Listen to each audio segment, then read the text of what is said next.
बदलापूर गावात धोंडीराम नावाचा शेतकरी राहत होता. शेती करण्याशिवाय त्याने काही गायी पाळल्या होत्या. त्यांचे दूध विकून तो गुजराण करत असे. धोंडीराम प्रामाणिक होता, त्यामुळे तो दुधात मुळीच भेसळ करत नसे.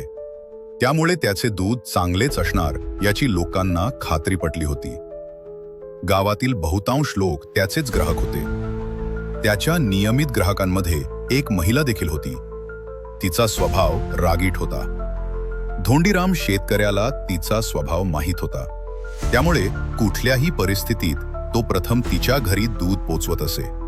एके दिवशी त्या महिलेने घरी पूजापाठ आयोजित केला होता. बरेच नातेवाईक येणार होते, परंतु नेमके त्या दिवशी धोंडीराम तिच्या घरी दूध देण्यास जाऊ शकला नाही. शेतकऱ्याच्या या वागण्यामुळे ती महिला प्रचंड संतापली.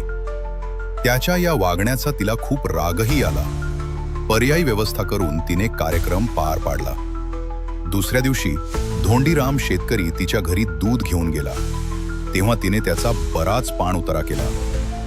बराच वेळ तिच्या तोंडाचा पट्टा सुरू होता.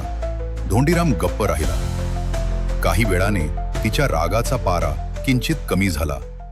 तेव्हा धाडस करून तो बोलला, माझ्यामुळे तुमची गैरसोय झाली, त्याबद्दल मी प्रथम आपली क्षमा मागतो.